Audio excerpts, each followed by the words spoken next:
Thank you, members of the commission, for giving me the opportunity to testify before you today. My name is Adam Meyers. I'm an associate professor of political science at Providence College and also a member of the governing board of Common Cause Rhode Island.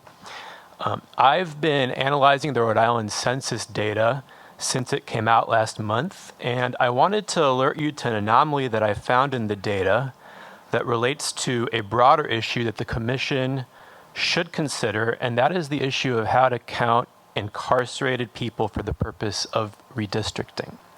So there is a precinct in Cranston, precinct number 29, that according to the latest census results has 398 residents in it, even though according to the state, it has no registered voters. Another precinct right next to it, Cranston Precinct number 28, has a 2020 census population of 1,209, but only 69 registered voters as of January of this year. Both of these precincts are officially a part of House District 20, which is otherwise entirely in the city of Warwick, and Precinct 29 is officially in Senate District 31, which is also otherwise entirely in the city of Warwick. So, as I hinted at earlier, in both these precincts, the vast majority of the population, and in the case of Precinct 29, the entire population, is composed of individuals who are incarcerated in the ACI and therefore cannot vote. As you know, the census counts these individuals as residents of their prisons rather than residents of their home communities. This leads to a problem, sometimes referred to as prison gerrymandering, in which the political strength of communities surrounding a prison is unfairly inflated, while the political strength of the communities from which the prisoners come is unfairly diminished. In the specific case of the precincts that I was referring to, Cranston Precincts 28 and 29, it looks like these precincts were created largely to ensure that the two Warwick-based legislative districts that I was referring to, House District 20 and Senate District 31, had enough people in them in 2011, in the last round of redistricting. At a minimum, this commission should see to it that this sort of thing, by which I mean creating precincts largely encompassing the ACI to shore up legislative districts that would otherwise not have enough people, does not happen again. Because these two districts, as well as House District 15 and Senate District 27, which also encompass parts of the ACI, have many fewer people who are actual residents of them than other House or Senate districts. This was a bigger issue 10 years ago because this state's incarcerated population was larger then, but it is still an issue today. Professor, if I could just ask you a question for a second. Do you know when, if you don't know it's okay, but do you know when the residency changes for someone who's incarcerated at the ACI? Does it change when there's a sentence for a period of time, and then over what period of time? Clearly somebody who's in for life would have a change in their sentence, but when does it change, and can you amplify on any of that if you're aware? If you're not, it's okay. I don't mean to put you on the spot, but... I mean, well, the census counts people whether they're there when the census is counting, right? And so... Now, I think your question might be, when should the residency change? If I may, not so much. I'm not implying when it should. I wouldn't ask you for policy opinion on that at this point, but I'm just asking if you know practically when it does change. So I think you've answered in the sense of how the census collects data. If the census goes in and collects data and you're at the ACI, you're counted as at the ACI. Is that correct? Correct. So even if you're not going to remain there as a resident, if you're there when the census collects and then you're out a month later and you're back to Smithfield, you're still counted as being at the ACI. That is correct. That is my understanding. I didn't know that. Thank you. You go ahead. Truly solving the prison gerrymandering issue would mean going further than simply making sure that areas overlapping with the ACI aren't used to shore up one or two House or Senate districts. It would mean reallocating incarcerating people from the prison where they are serving out their sentence to their home communities. This can be done. Two states, New York and Maryland, did it during the last round of redistricting. Another 9 states have passed legislation to do it for this round of redistricting. And just last month, the Pennsylvania Legislative Reapportionment Commission, so their equivalent for Pennsylvania, voted to do it for that state without a statute being passed by the Pennsylvania General Assembly. So if large states like Pennsylvania can do it, Rhode Island can do it too. Reallocation would basically involve two steps. First, incarcerated adults would need to be subtracted from the population totals of the census blocks in which they are currently counted. This step is super simple because for the first time, the census has provided data on the number of incarcerated adults by census block.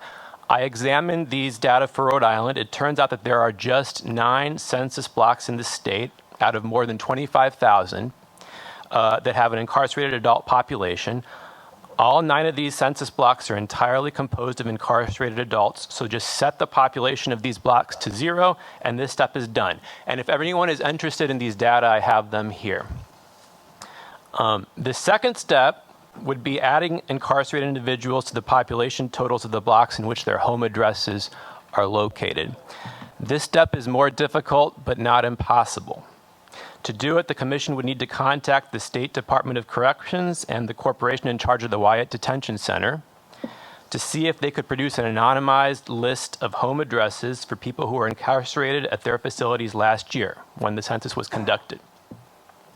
Assuming they could produce those lists, and that the overall numbers that they produced matched up with those of the census, it would be fairly straightforward to geocode those addresses, link them to the census blocks that they lie within, and add the incarcerated individuals to the populations of those blocks. I think it would be worth it for the commission to contact the Department of Corrections to at least explore this matter. Like I said, other states with far larger prison systems have remedied this unfairness or are in the process of doing it, in some cases in a rather compressed time frame. So prior to drawing the maps, this commission should take the time to seriously examine whether something similar would be feasible for our state. Thank you, and I welcome any questions. Thank you. Senator Metz? Yes, Mr. Co-Chair, Professor, I would be very interested in the information that you have. And Mr. Chairman, is that going to be part of our record? Are you going to submit it? Is it going to submit it to the commission here? You can feel free. I'm happy to do it. That seems like an invitation to me, so yes.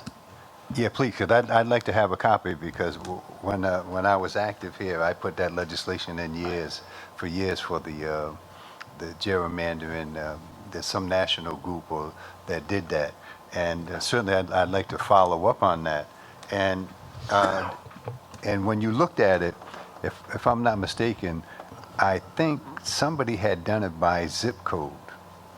So Senate District 6, you have 02905, 02906, 02907, and I'm not exactly sure what census tracts they fall into, but I suspect that the majority of those zip codes, a lot of them is going to come from the urban areas, Providence, Pawtucket, Central Park, Woonsocket, and do you have anything like that?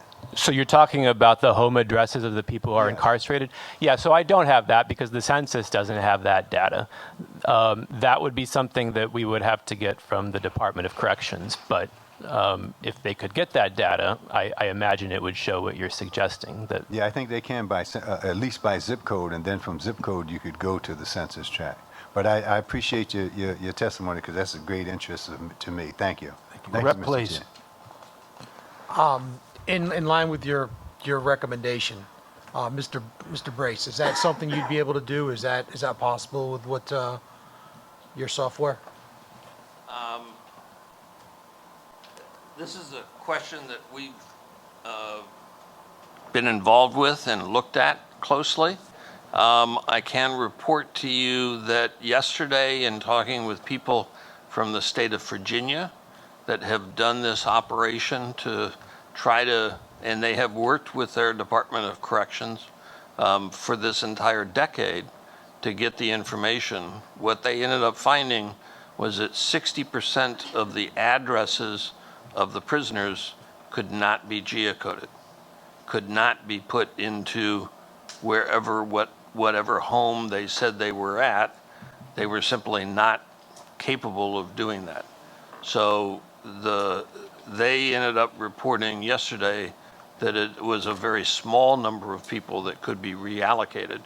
They did do that, but it turns out to be potentially a lot of work with not a lot of payoff, but certainly it's something that in theory could be done.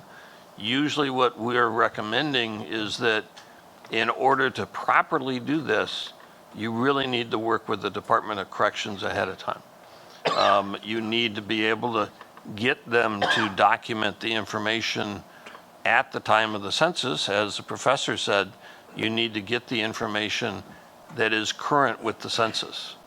And so that's what would need to be done. We'd have to pass the legislation in order to impact the next census, is really what you're saying. To get it Usually done most accurately. states have, looked at whether or not they could pass legislation. But as I said, in Pennsylvania, their redistricting commission made a rules change without a statute being passed by the Pennsylvania legislature. And they just did that last month, right? And their prison system is much larger than Rhode Island's. We're talking about 23 prison facilities there as opposed to just one here. On top of that, they have a tighter timetable because their primaries are a lot earlier than ours, and their filing deadline for running for office is earlier. So they have to get their districts finalized earlier than we do. So I think Mr. Brace is right that there's a lot of intricacies in this, and it may be not feasible for this round of redistricting, but I think that the commission should at least look into it. Contact the Department of Corrections and see if it would be possible for them to generate this list of addresses. Senator Metz. Yes, to continue, and what I found over the years is once those of us in Providence, Senator Quesada, Grace, Representative Diaz, and several of us, what happens is we've become, I hate to say it, we've become the dumping ground for the social programs. So we have, they put Crossroads out of downtown Providence and they put them over our way. And every single social program you could think of. So we clean house throughout the state and then they send them to our districts. And certainly we have compassion, but we don't want to be the dumping ground for the whole state. So now when someone gets out of prison, because I haven't been there since COVID, but as a deacon, I'm in the prison ministry. I go there Sunday mornings. And a lot of the guys, when they get out, they give them an ID from the prison. Then they take the bus to Providence and they end up at the Amos House or Crossroads. So our population and our districts is woefully, you're saying it's being overpopulated. They're not even close, because we're getting all these other people that haven't been counted, whether they're in prison or not. Mm-hmm. And so, that's a concern too, because the homeless, who's at Amos House, who's getting their meals there, who's standing out on the highway entrances, panhandling, we get it all. We do have compassion, but the numbers that are reflective of our community, we want to make sure that they're counted so that we can get the resources and the representation that we deserve. So, but I appreciate your research. Thank you, Mr. Co-Chair. Thank you, Senator. Any other questions for the professor? No, thank you very much, Professor. We do have